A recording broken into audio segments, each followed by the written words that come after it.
Back in 1985, ladies and gentlemen, there was a history teacher that wrote an article about how you could make a $1,000 investment in Walmart stock and watch it turn into $1 million over a 20-year time period, leading into 2006 when a journalist discovered that article and said, heck, let's go interview this guy and, of course, ask him, what did you do with your $1 million, baby? And he in turn replied by saying, I never made the investment because at the time I was too scared, I had a family, and it seemed like there was more present things to spend that $1,000 on, which is a soul-crushing conclusion to many of us investors, even though I believe most of us are plagued with the same dilemmas, and not only just finding a stock we're comfortable buying, but holding on to it over a 15 or 20-year time period, even though we know long-term investing renders the best results. So I sat down today and I found companies I believe can take a $1,000 investment and turn it into over $1 million if you're patient and have a long enough time horizon. And in the clarity of my transparency, as per usual, can you guys just slap that like button?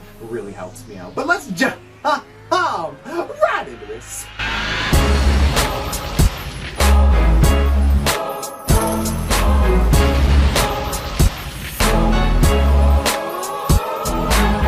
Welcome back.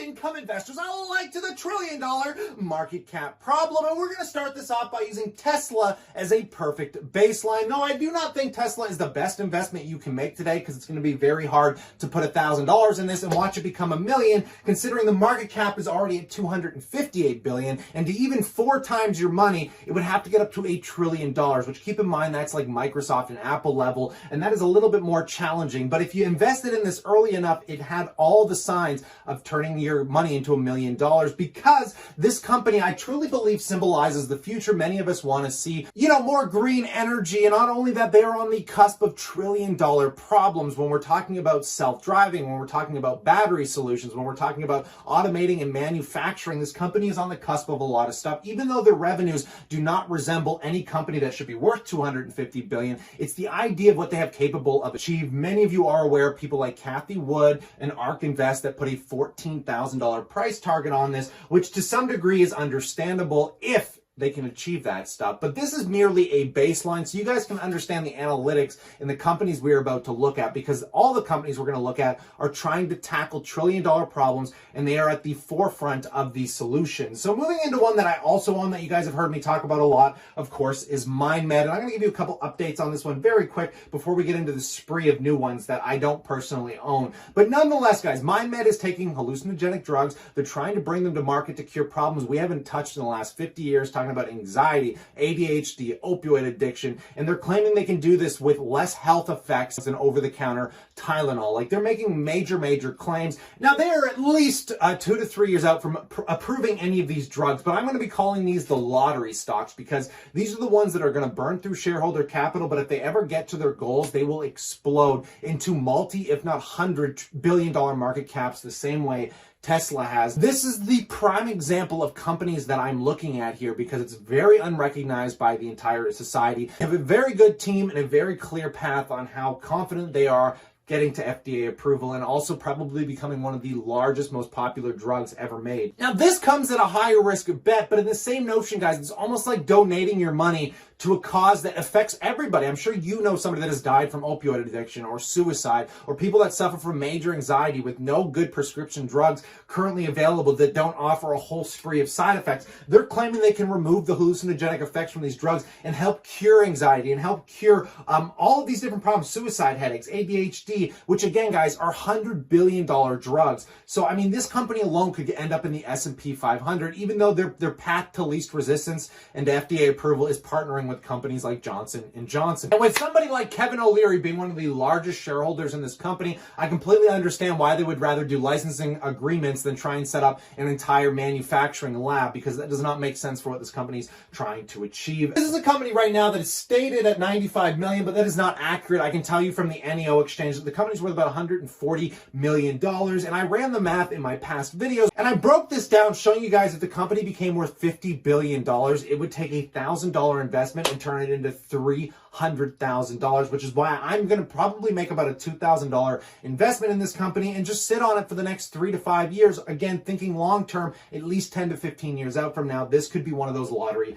ticket stocks. Now let's move into one that I haven't talked about just yet, and this is going to be the most complicated of the bunch. Pharmaceutical companies truly, I think, have the most capability to just mass explode profits, but at the same time, they eat capital like crazy to try and turn these brilliant ideas into companies, realistically. Now we're talking about CRISPR Cas9, and I'm going to do my best not to brutalize. This is currently a $5.6 billion company that is actually generating a decent amount of revenue. What they are trying to do, and this is one that Kathy Wood also has a major investment in under the ARK ETF, where they hold Tesla as well. And what this company is claiming they can do is they found a way to edit your DNA. And thanks to advances in DNA sequencing, researchers have identified thousands of genes that affect our risk of disease.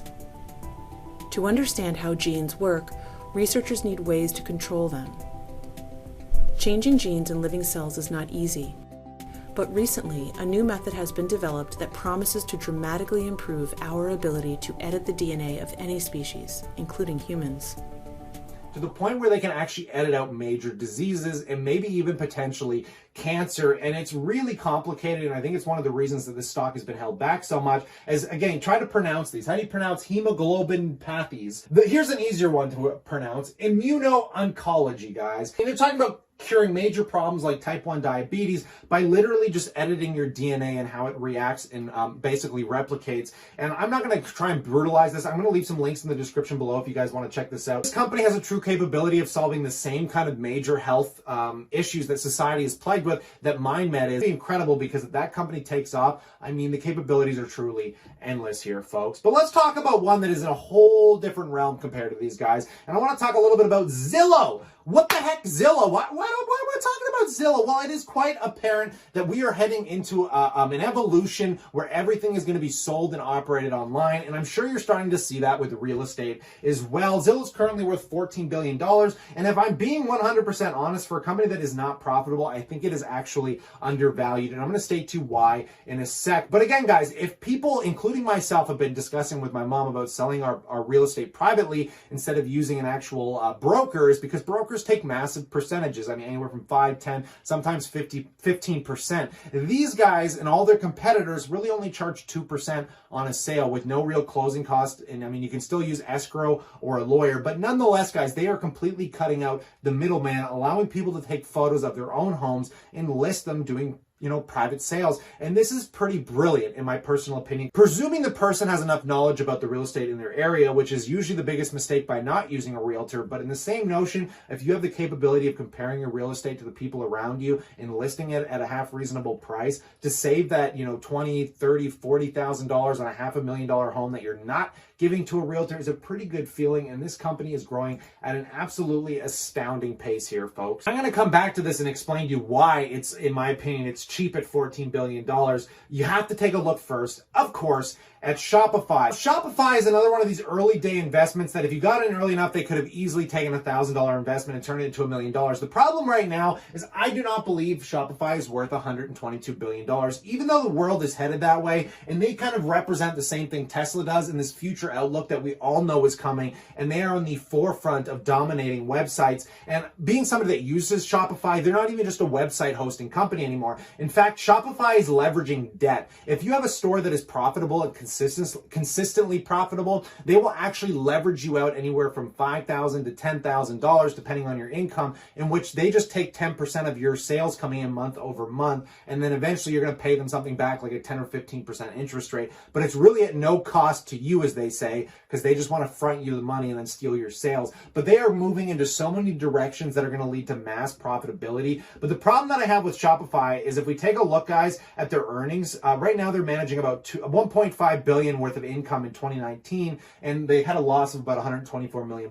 Not that it matters, because all growing companies only ever post losses. The reason that I have such a problem with this valuation at $122 billion is, if we go take a look at Zillow here, folks, Zillow right now is actually bringing in more revenue than Shopify is at $2.74 billion, and it's making a little bit more of a loss, but roughly right around the same revenue and losses. So it's a pretty incredible thing if you were to compare them back to back. But the only difference is Zillow's worth 14 billion, guys. Shopify is worth 124 billion, yet Zillow makes more money. And the thing with Zillow here, folks, if you truly believe more and more people are just going to be doing everything online, which I'm sure you hear many realtors discuss Zillow. I mean, everyone compares home prices to Zillow, what's growing, what's available, what's on the market. I mean, meet Kevin, very popular real estate dude, talks about it all the time here, folks. So I think if you're looking for a company that's going digital, that has a huge market that's capable to it, and it's got an edge against its competitors. I mean, Zillow has a really good capability of maybe going from a $14 billion market cap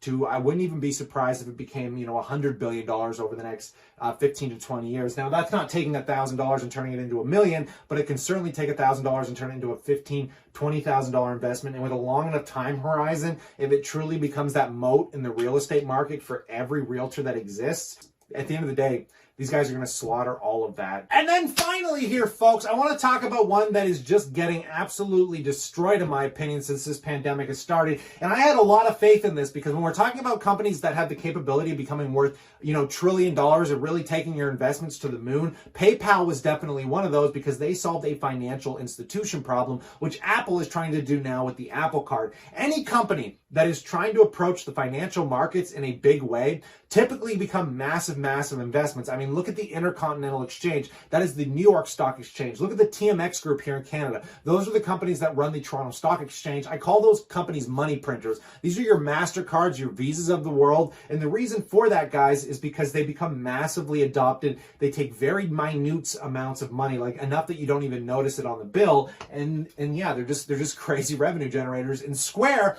also another company in ARK Invest. I mean, the ARK ETF is something I'm going to touch base on in a second here, guys. But taking a look at Squarespace right now, it's worth $55 billion. And these are companies that have the real capability of becoming trillion-dollar companies over 15 or 20 years. Unfortunately, folks, if you don't know what Square does in the first place, they were making basically really simple. They were cheaper than a lot of the competitors when it came to ATM use, and they made it so you could tap through your phone. But the problem is in the US, it's not as popular as Canada, but we have something called Tap, and I don't have my Visa here. I'd show you. You can tap your Visa card on basically any ATM machine at any retail store, so you don't actually have to type in the code. It's actually been very useful since the CV virus has taken over the entire society that we're living in right now. But nonetheless, they were highly focused on making very streamlined, simple transaction for retail businesses. What we are seeing now is that e-commerce is becoming Square's new approach, because we're talking about companies like Shopify and Stripe, and Shopify and Stripe work together, and those are currently the payment systems dominating the web space. And it's such a shame